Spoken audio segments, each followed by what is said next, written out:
Nutraceutical values of fish demand their ecological genetics studies.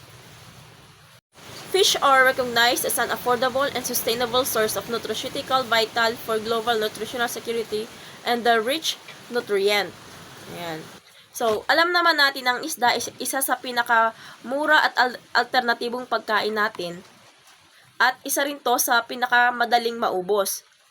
At ang isda ay isa rin sa pinagkukunan natin ng mga iba't ibang bitamina o masustansyang pampalusog, ayan, o yung nutraceuticals sa tinatawag, tulad ng omega-3 at yung iba pang bitamina na mahalaga.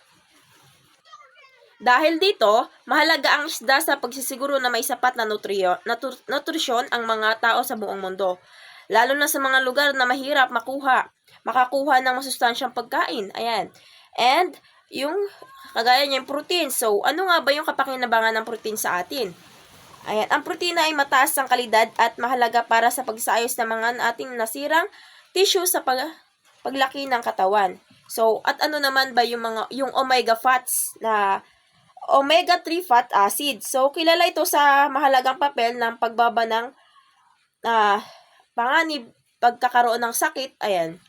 And vitamins and mineral. So, alam naman natin ang isda ay naglalaman ng mga halagang bitamina at mga mineral tulad ng vitamin D, selenium at iodine na mahalaga para sa pagpalakas ng immune system. So, maayos na kalahatang kalusugan sa ating katawan. Ayan. So, gayon pa man, naharap ang mga populasyon ng isda sa mga hamon sa kapaligiran tulad ng populasyon, pagkasira ng kanilang tirahan, at yung mga labis na pangingisda. So, nagbamatang kanilang kakayahang magpatuloy bilang sustainable na pinagkukunan ng nutrisyon. Ayan. So, ayun din sa mga eksperto, mahalaga ang aksyon upang pagsamahin ang pag-aaral sa ekolohiya at genetics para mapanatili ang sustansya na kukuha mula sa isda. So, layunin din nila na tiyakin ang magpapatuloy ng kanilang benepisyo bilang abot kaya at mahalagang pagkukunan ng nutrisyon para sa sumunod na nutraceutical importance of fish. Ito yung mga impormasyon na tungkol sa kahalagahan ng isda bilang isang nutraceutical o isang pagkain na may benepisyong pangkalusugan. So, una na rito is yung cardiovascular health and yung ating cognitive development. So, ang omega-3 fatty acid ay konektado sa pagpapabuti ng function ng utak tulad ng memory at konsentrasyon. Mahalaga rin ito sa pagbabawas ng panganib ng sakit sa utak tulad ng Alzheimer's at iba pang neurodegenerative diseases. At yung ating chronic disease prevention. So, ang mga antioxidants at mineral na matatagpuan sa isda ay tumutulong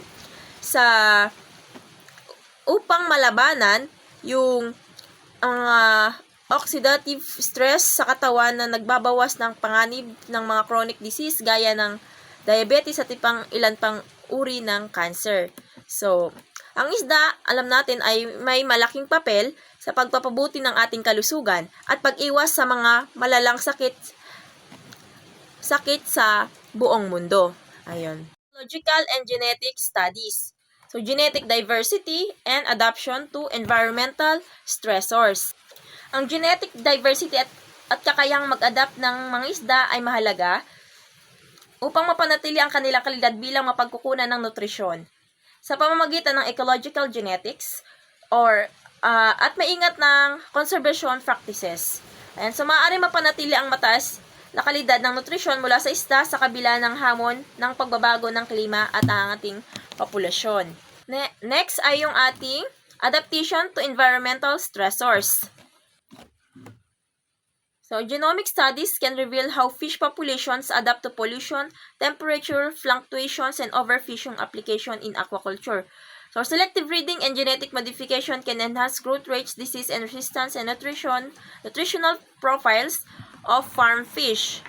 So, ang pagsasama daw ng genetic diversity at adaptation studies sa aquaculture ay makakatulong sa pagpapanatili ng populasyon ng isda habang pinapalakas ang nutritional benefits para sa tao.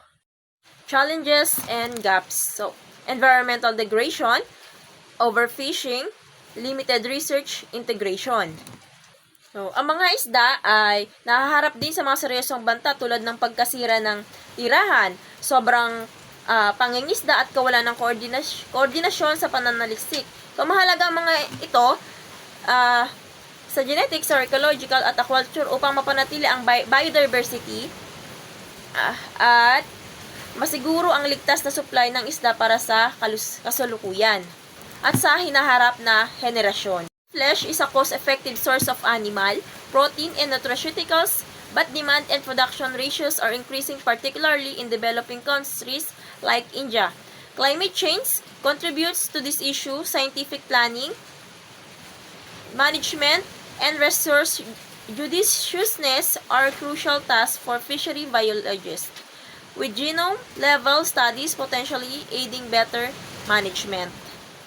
So, ang laman ng isda ay isang abot kayang pinagkukunan ng protina mula sa hayop at tinuturing ding murang pinagmulan ng mga mahalagang nutraceuticals tulad ng polyunsaturated fatty acid or PUFA, eicosapentaenoic acid, docosahexaenoic acid, DHR, and TTX. Subalit patuloy na lumalaki ang agwat sa pagitan ng demand at produksyon ng isda, lalo na sa mga umuunlad na bansa tulad ng India. So,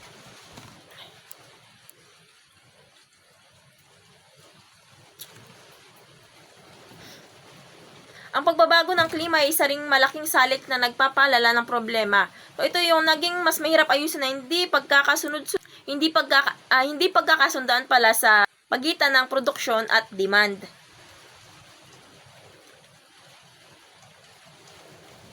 So, dahil dito, mahalaga ang scientific planning, tamang pamamahala, at maingat na paggamit ng ating yamang isda upang matugunan ang mga hamong ito. So, ang pag-aaral tungkol sa genome ng isda ay makatutulong upang mas maunawaan kung paano nakakaapekto ang klima sa kanilang adaptation.